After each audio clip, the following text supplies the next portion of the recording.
Very good morning, class. This lecture is about system analysis and design, and the code for this subject is TCS 462. Myself, Dr. Sachin Sharma.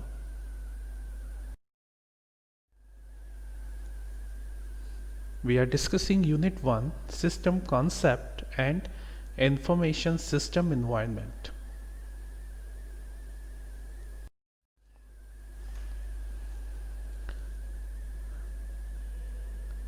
In this lecture, we'll discuss the concept of information system.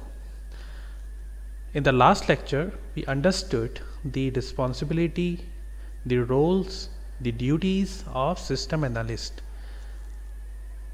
If you talk about the information system, so the system analyst should know the different aspects of information system, such as decomposition, modularity, coupling, and cohesion. I repeat again: decomposition, modularity, coupling, and cohesion. These four concepts are related to the information system.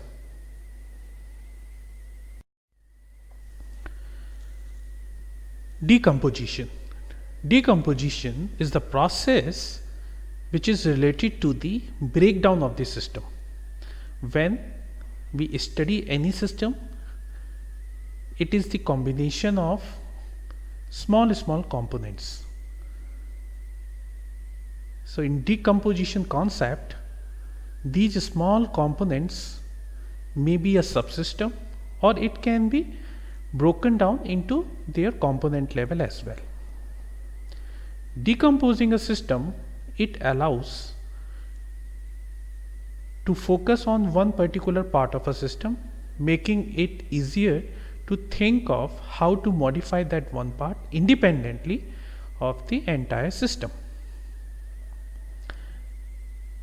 A component can be broken in many parts. So decomposition helps system analyst to break a system into a small, manageable, or understandable subsystem. For example, if you take a e-commerce application and where you see different categories of items. So for instance, you just think when a new category introduced in electronics, such as there are laptops, mobiles, and if any new mobile series launch, so a system analyst suggests to create another component in that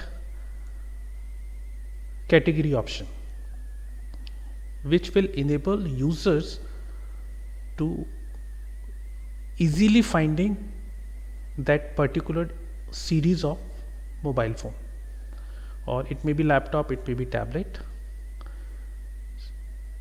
So the decision will be taken or recommended by system analyst. System analyst focus attention on one area subsystem at a time without interference from other areas.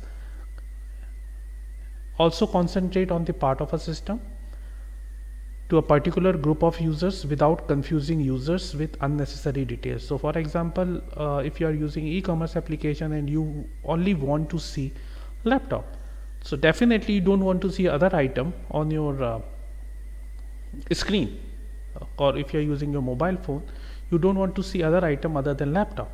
So the basic idea of using this decomposition concept to make the system user friendly. Decomposition technique also helps system analysts to build different parts of a system at independent time and have the help of different analysts.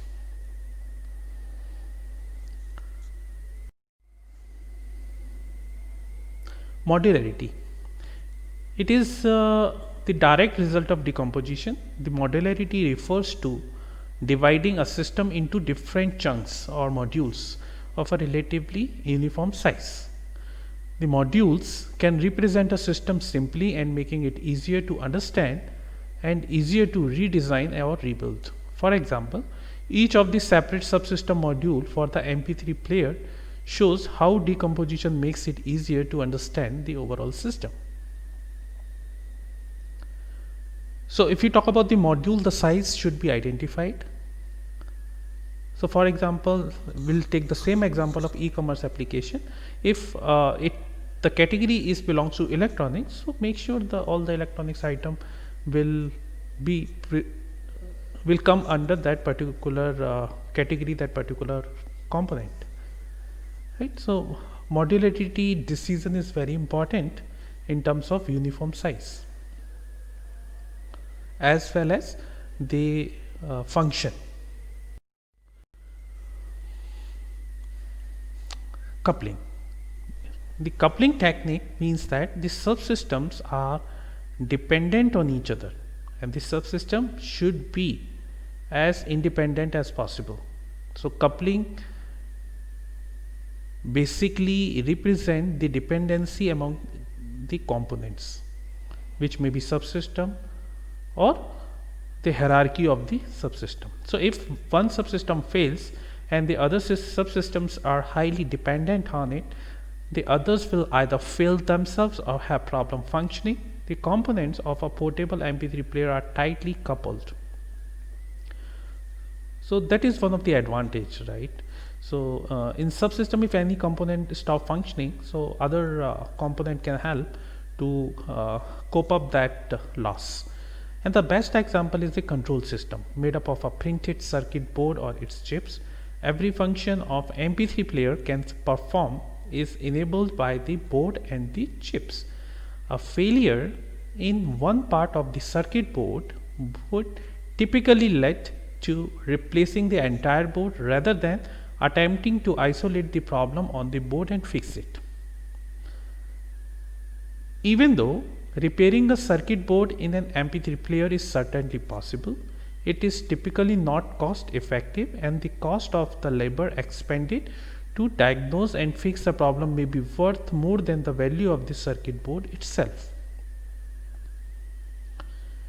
In this example, if you have seen the circuit board or the chip, where you must have observed there are different small circuit, small register,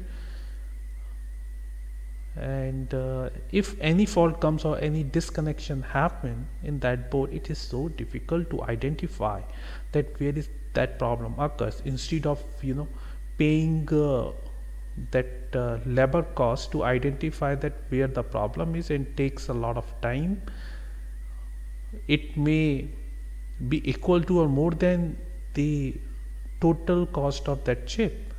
So you prefer to, instead of repairing that chip, you prefer to buy another one. In a home stereo system, the components are loosely coupled because the subsystems such as the speaker, the amplifier, the receivers and the CD player are all physically separate and function independently. So if the amplifier in a home stereo system fails, only the amplifier needs to be repaired. So if components are loosely coupled, if any component stop working and if you think that component is not frequently used by the user, in that case if any fault occurs in that component, you can just leave it as it is, right? So if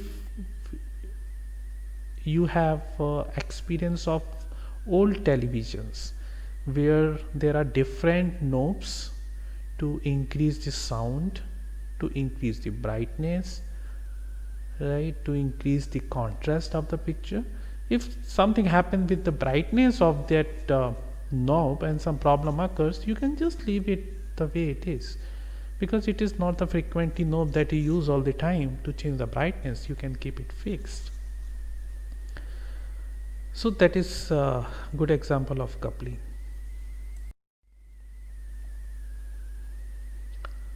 Cohesion. Cohesion is the extent to which a subsystem performs a single function. In the MP3 player example, supplying power is a single function, and this brief discussion of a system should better prepare you to think about computer-based information system and how they are built. Many of the same principles that apply to systems in general apply to information system as well.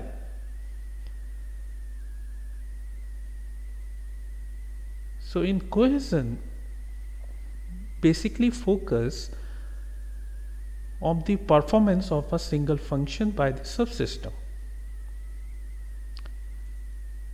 So that's it for the day. I hope you have enjoyed the lecture. Thank you.